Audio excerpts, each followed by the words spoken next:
I know we all grew up with the Grinch Who Stole Christmas, but have you heard of the mom who neutralized Christmas? If not, meet this lady. Go ahead and call me crazy or a sad beige mom for what I'm about to do. Today I'm giving the step 2 My First Christmas Tree a total makeover. I see the video of the sad beige mom who spray painted this tree to match her aesthetic. It's giving if Christmas were a whisper.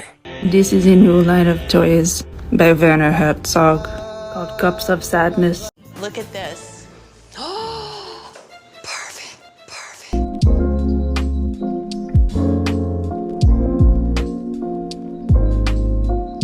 Hi guys, welcome back to my YouTube channel. My name is Joel and hi, welcome to my channel. If this is the first time, hi, kindly subscribe, like this video and comment. If you have any topic you want me to talk about, kindly put it down in the comment section. If you want to contribute to my commentary, go to the comment section and we're gonna meet you there. That being said, let's get right into this video. So today we're actually jumping on a topic that you all voted for in my community tab, and that is the sad beige epidemic. So here we're actually about to speak about the color that is quietly sneaking into our lives and maybe even messing up our vibes a little bit. Grab your go-to drink, get cozy, and let's just take a very friendly journey into the world of the not so happy beige vibes. One last thing before we go on, I'm recording this on a Monday and I have decided to be posting my videos on either a Saturday or a Sunday, and a week where I cannot bless you guys with videos or any content, I am going to put that in my community tab. So that being said, let's get right into the video. If you've ever stopped to shop for a baby shower gift for like the last few years, you would probably notice that there is a certain color trend that has been dominating babies' onesies, wall decor and wooden toys. I don't have any friends that have children, do I? But I was shopping for my uncle. His wife had given birth and I was going for the child's dedication, and I was like, okay, let me do some last minute shopping, and I went to Morrison's. First of all, children's gifts are so expensive. Their food alone so expensive, and I'm like, do I really want to have a child? Do I really want to have a child? Because children's stuff are so expensive, especially their clothes. Their clothes are so expensive, and I'm like, children grow up so quick. Like, aside, I went to Morrison's, to the children's section, to shop for clothes and socks and gifts for the mom because the child was having the dedication. And I noticed there was range of monochrome colors that were dominating the baby sections compared to like colorful clothes. And when we were younger, I could remember children always wore like the red and blue onesies or like clothes that had colors. But like currently, if you go to shop for baby things, honestly, you've probably noticed a certain trend of monochrome colors that have been dominating the onesies, the wall decors, and the wooden toys. This whole subdued monochrome that I actually seen in kids' fashion and design was hilariously coined by a librarian who is also a TikToker and a mom, and her name is Haley DeRoche.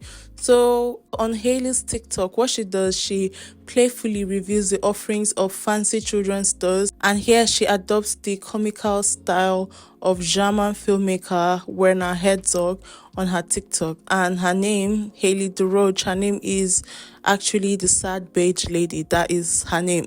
This is a new line of toys by Werner Herzog called Cups of Sadness in many exciting color forms, including this one, Disassociation, White Woman, Instagram, Deep Sea Depression, and Numb. So according to Haley, she said that sad beige is essentially any neutral tone item that had all the joy drained out of it. Today.com interviewed her and she said something along the lines of that it's not just your run-of-the-mill mom beige. She said that it is a specific shade that seems to bring out a sense of monotony and gloom. So now that we have established the meaning of sad beige from Haley's point of view, let's just break that down into a much more simpler term.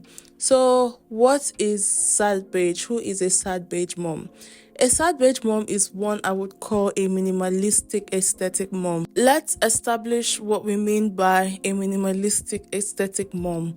So these are mothers who embrace a minimalistic lifestyle, and they're often characterized by decluttered spaces, neutral colored palettes, and a focus on simplicity in both design and daily life. Now, here's the thing. I am a big fan of brown, beige, neutral colors, all these soothing sage pastel colors. Like, I'm a fan of them, and brown has been like my absolute favorite color for ages, like way before it became a trend. Like, I've always loved brown.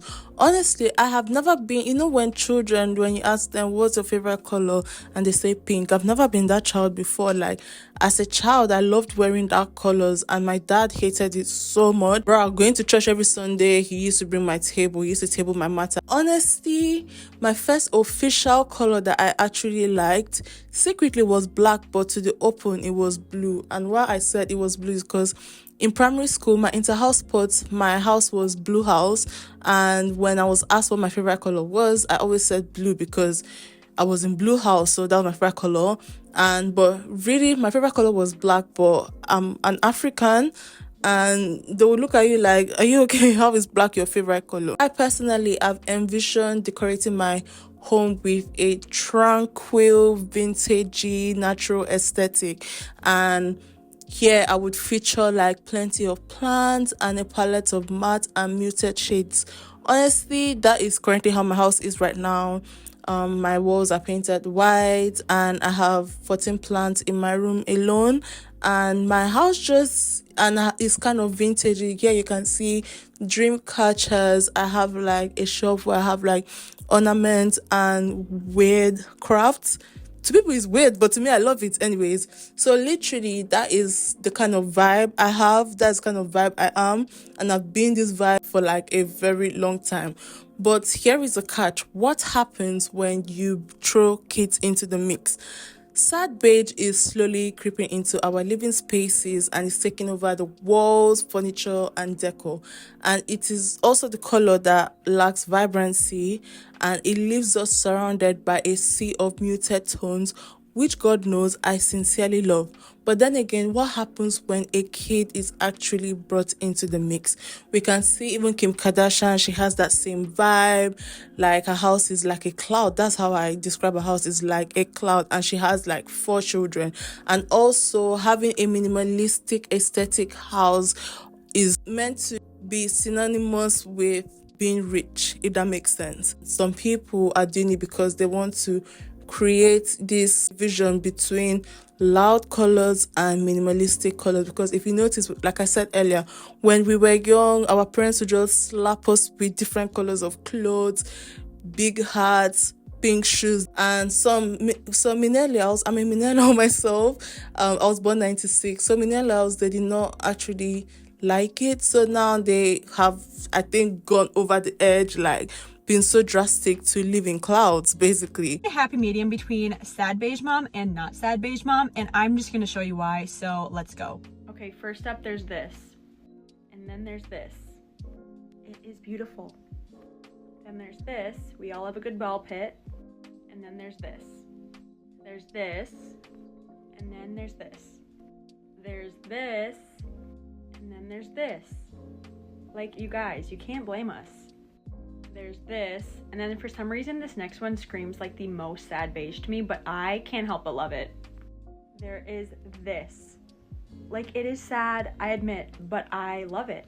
It is not an eyesore in our house. Like, you gotta understand, like, why we are at least partial sad beige as moms. Go ahead and call me crazy or a sad beige mom for what I'm about to do. Today I'm giving this step 2, my first Christmas tree, a total makeover. I'm leaning into my inner Pinterest mom with the vision to neutralize the tree, and I can already hear you thinking that I'm gonna ruin my toddler's Christmas by painting over these colors. Let's be real, my toddler's favorite toys are brown cardboard boxes and clear plastic water bottles, so I really think that she's a neutral girly at heart. After taking a good long look at the tree, I headed over to Lowe's where I picked out all of our spray paint colors. I can list them all below if you guys would like. If you're crazy like me and end up doing this DIY, make sure to get the kind that specifically says that bonds to plastic. Once I decided which colors of spray paint to use on each part, it was go time. I originally wanted to paint the body of the tree a brown, but then I realized, you know what, I want my tree to look a little bit alive. So here I am painting an already green tree another shade of green. It gave it a very realistic Christmas tree look, which I love. The gold was way less gold than what I was thinking for the star, but I actually kind of dig the brass antique look. For the tree skirt, I used this satin color Rust-Oleum paint. When it was time to paint the ornaments, I just took some painter's tape and I covered the little ornament hooks with those. I wanted to keep those white. Here's a little pro tip that I learned, or basically a rookie mistake that I made. And honestly, I'm so silly I didn't do this in the first place, but you'll definitely want to hang up the ornaments in order to spray paint them, not leaving them laying on the cardboard, getting super goopy in the paint. After a few hours when the paint dried, I was able to go in with a coat on the back side of the trees, and all that was left to do is to let it sit and dry overnight. Thankfully, there was only a little bit of peeling on one of my trees that I could easily fix, but it was almost time for the moment of truth and to see how it all looked together. After putting on the star, part of me wants to go back in and add some type of glitter or shine on it, but let me know what you guys think. Here's how the DIY ornaments turned out, guys. Honestly, I love them. They are definitely giving organic modern vibes. I might even go back in to add some little velvet ribbon bows along the hooks. I do need you guys' help. Should I paint the train or leave it as is? I couldn't decide, but here's how the tree turned out and what it looks like in our space. I absolutely love it, but let me know what you think. So as you can probably guess, this video actually gained massive traction, and the last time I checked, it racked a whopping 7.1 million views. Naturally, because it's TikTok, it actually created lots of criticisms, and also everybody had their opinions on this whole video.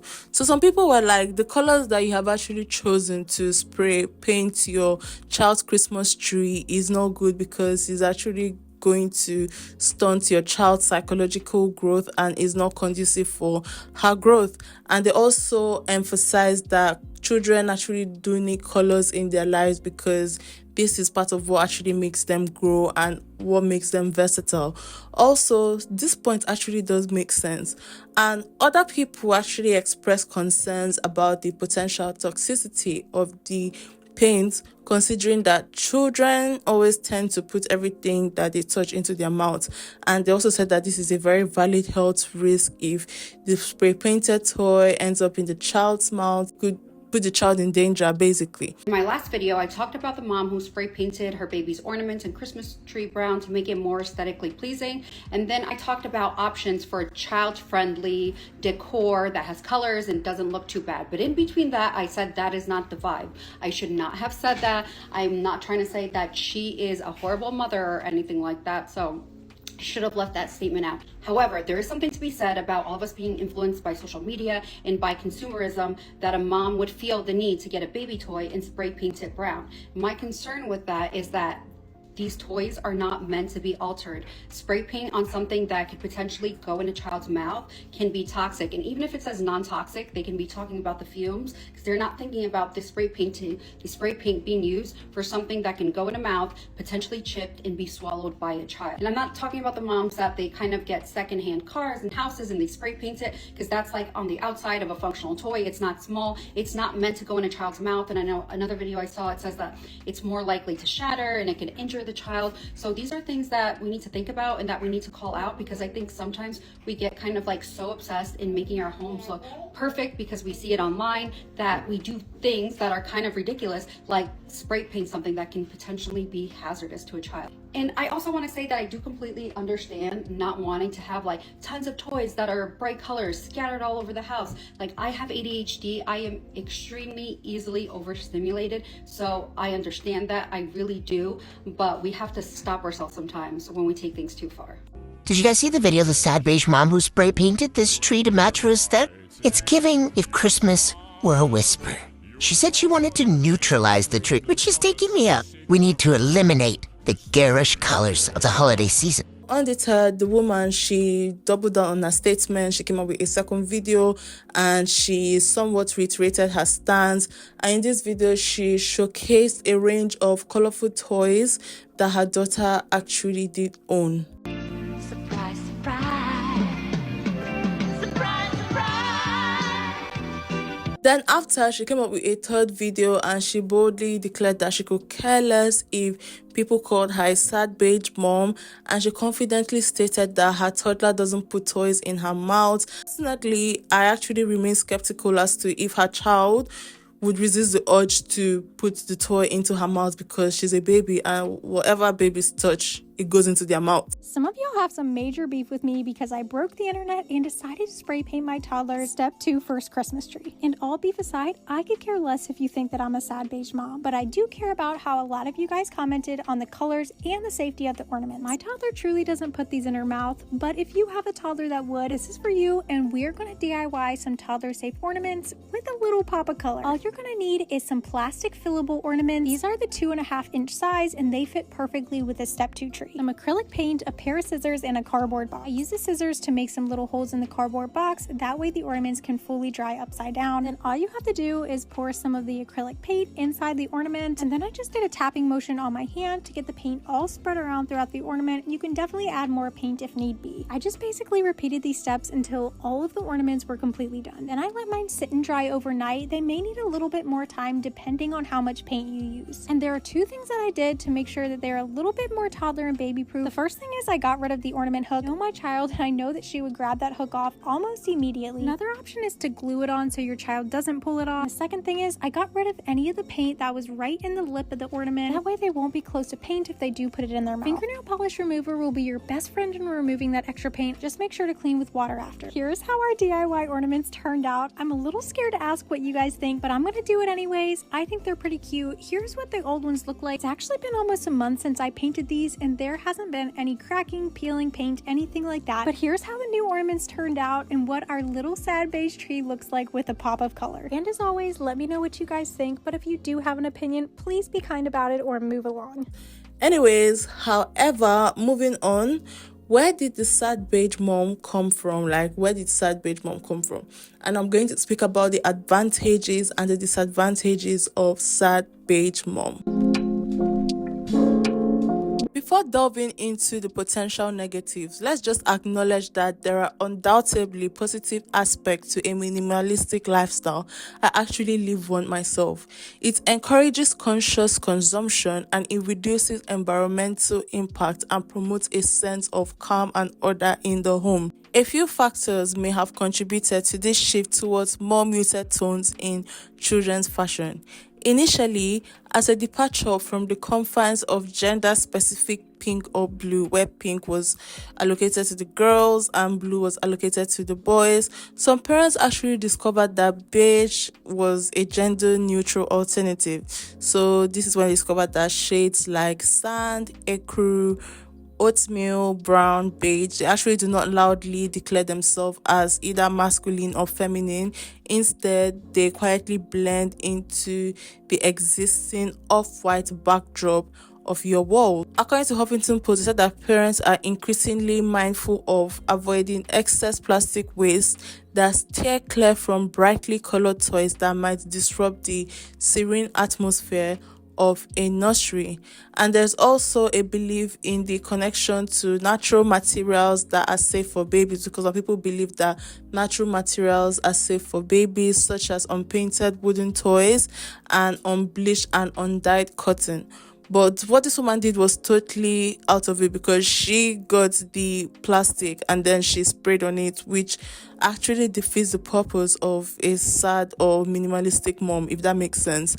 Anyways, they said that undyed clothes and unbleached toys and wooden toys are like both predominantly beige in color, and it also makes a symbol of simplicity and wholesomeness. However, it's also very crucial to note that because a product says they are beige does not automatically mean that it is produced or it is ethically sustainable. On a brighter note, another reason why people actually do love this beige neutral theme when it comes to them and their children is because now we have the mommy and me outfits and they're quietly gaining popularity. So this has actually led to adult women to embrace this color family for their own wardrobes. Another perk of beige is its versatility. It goes with almost everything, it goes with almost anything, and it can easily be passed down to any child of any gender. So now that we've spoken about the positives of sad beige, let's go down to the negative. Sad beige has quietly found its way into the realms of our kids and is actually infiltrated everything from their bedrooms to their classroom. It is not just a color, it is literally a whole vibe that could potentially bring on feelings of monotony and even affect the mood of the children. Let's just talk about how colors can play a role in stirring emotions, especially in our little one. Minimalistic aesthetic, they often lean towards muted colors and clean lines, and this might create an emotional, sterile environment. This can also potentially hinder a child's ability to express and process their emotions. Research also suggests that vibrant, lively colors can actually amp up creativity and foster positive feelings. On the flip side, drowning in a sea of sad beige colors might actually create an environment that could lack zest and energy, especially with your child. Now, my partner and I were both big fans of neutral colors. While my partner is more into black and grey, I'm more into brown, earth tones, vintagey, and muted colors. My partner, they have like this hands-on experience as an early year educator, and so they've actually seen firsthand how children do respond to their environment and their surroundings. So consider a minimalistic bedroom with neutral tones and minimalistic decor. While it might look aesthetically pleasing, it may lack the personal touch that would actually allow a child to express their individuality and creativity. Despite our my partner's different aesthetic vibes when it comes to colors, we've actually agreed that if we ever have kids, that we need to introduce them to a world that is bursting with colors. We've learned that children thrive in colorful environments and is vital for their growth and their development. And even though there might be bursts of colors at school, it is also very equally important for us to have the same vibrant home so that when our child has been in school and has experienced this burst of colors, they could also come home and experience the same burst of colors. One potential negative effect on children is a lack of stimulation in their environment. Minimalistic spaces, they actually tend to be very sparse, and while this might be visually appealing to adults, it may not provide the sensory stimulation that a child needs for their cognitive development. Take, for example, a playroom or a classroom that is minimalistic and it has just like a very few selected toys. While the intention may be to encourage creativity and focus, it might actually limit the variety of activities that are available to a child, which would also hinder their overall development. Colors, we've realized, also play a very significant role in children's self-expression and emotional development. Children, they actually form attachments between colors and emotions. Say, for example, my sister, I have a 7-year-old sister, she's turning 8 next month, and since she was born, pink was her absolute favorite color. She's always loved pink. However, as she grew and she encountered a variety of colors, her preferences, they actually did evolve. Now, purple has taken the lead. My sister, she no longer likes pink. Pink isn't her go-to anymore. She likes pink, but it's not her favorite color any longer. It's like her exposure to diverse colors has actually helped her to explore and outgrow certain preferences. She has the ability to see that there are different types of colors in this world, and she's able to explore and pick which one is her favorite, compared to a child who just lives in a house filled with white and brown and beige toys. The child is limited to what they actually do like. Interestingly, kids are actually said to be born with a black and white vision, which also, because of this, it makes colors to be very much essential for their stimulation, their engagement, and their learning. Yet, there are actually some parents that are actually taking away toys from their children because they said that the toys are making their child overstimulated. Meanwhile, as they're taking away the toys away from their child due to overstimulation, their backgrounds and their surrounding is just filled with beige and neutral colors. And people should know that children are like cats. They are very curious and they get overly stimulated. That is why they are children. You don't want to have a child that's just sitting down there and not doing anything. Children love to play. That is why they are called children. If they don't play as a child, is it when they're older they will play? I find videos about getting rid of a child's toys really fascinating. So they'll say toys were overstimulating and overwhelming. They'll say that toys were negatively impacting the child's ability to focus and concentrate. They'll often say that toys led to increased feelings of boredom. And I find this fascinating because these are all pathological ways of talking about a child's basic behavior. And I think we have this tendency to see a behavior in our child, like possessive behavior, want to find an easy solution, and then we pathologize in hindsight. Sometimes kids will have behaviors. It's part of being human. Like, I'm really curious if these things that we have pathologized are actually just normal childhood behavior that we don't like. Like, the real question becomes, what is the natural state of the child? Sometimes you can just have a high energy child, and then you have another child in that exact same environment and they'll be very calm. Sometimes I wonder if we are pathologizing to make our lives as parents easier. And because it's much easier to sell a story if you pathologize previous behavior and then show a resolution to it. Like, I don't know, sometimes my kids are possessive about leaves, even if they're wearing gingham. Imagine a scenario where a child transitions from a home that is adorned with soothing, muted colors, and then they go to a classroom that is adorned with bursting, vibrant colors and colors that are very stimulating. So while researching this topic, I was like, you know what, let me just Google if there are like sad beige classroom. And I went on Google and I typed sad beige classroom, and of course there was, and it was on TikTok. So I clicked the link and it took me to TikTok, and I was like, they actually do exist. I was surprised because they actually do exist. Yeah, I'm not gonna lie, and it exists in America. I don't know if it exists in the UK. Look at this. Perfect. The subtle but significant influence of the sad beige epidemic on our emotions and surroundings called for mindfulness in our color choices. It is time to select colors that actually bring joy and vibrancy into the lives of our children. Minimalistic aesthetic can inadvertently impose a sense of perfectionism on our children. Constant exposure to meticulously organized spaces can create a very unrealistic expectation for orderliness, and this could lead to stress and anxiety for both the parents and the children.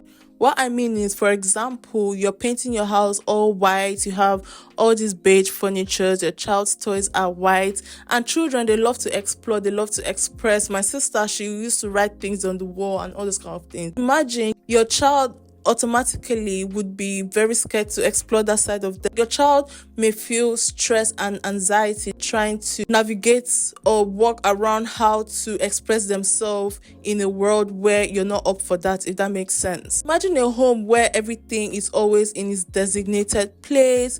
And I'm not saying organization is not essential. Organization is very essential, but an overemphasis on being neat, especially when you have children, might send a message to your child that imperfection is very unacceptable, and it may also place unnecessary pressure on children to conform to an idealized standard. That I for one know that if I have children, I would have to compromise, not even compromise, it's their right. I would have to let them explore and enjoy themselves in a burst of colors. Whether it involved accent walls, I love accent walls, or lively decor or bold fashion statements, we have the ability to transform our spaces and break free from a monotony of sad beige just for the sake of our children. And there are actually colors that are not actually out there, but like are a little bit muted, like, you know, like pastel colors. They are so beautiful. There's this woman I'm following on Instagram. If I find her page, I'm going to put it on here. Like, her house is a burst of colors, and I actually do love it. Like, it is so pleasing. It's aesthetically pleasing. You know how there's this big trend of like making your house suitable for the next buyer or whoever's going to live in it next? I just reject that. I'm going to make my house exactly how I want it for me and what makes me happy. You know what I mean? And right now, this twig makes me happy, so. As parents and caregivers, we actually do play a very pivotal, is it pivotal or pivotal? I will go with pivotal. We actually do play a very pivotal role in shaping our children's environment. It's very crucial to be very intentional about the colors that we incorporate into their living spaces, and we should also understand the potential impact on their emotional well-being. While the minimalistic aesthetic can offer numerous benefits, it is also crucial for parents to also strike a balance that meets the developmental needs of their children. Both minimalistic and non-minimalistic parents, they generally want what is best for their children, even though their approaches may actually differ. For example, while a minimalistic mom might prioritize simplicity in their child's room to foster a sense of order and calmness, a non-minimalistic mom may focus on creating a vibrant and colorful space that actually does encourage creativity. In both cases, the common ground is the intention to provide an environment that contributes positively to the child's emotional, cognitive, and social growth. By recognizing the shared goals, parents from various aesthetic preferences can find common ground in prioritizing the well-being and development of their children.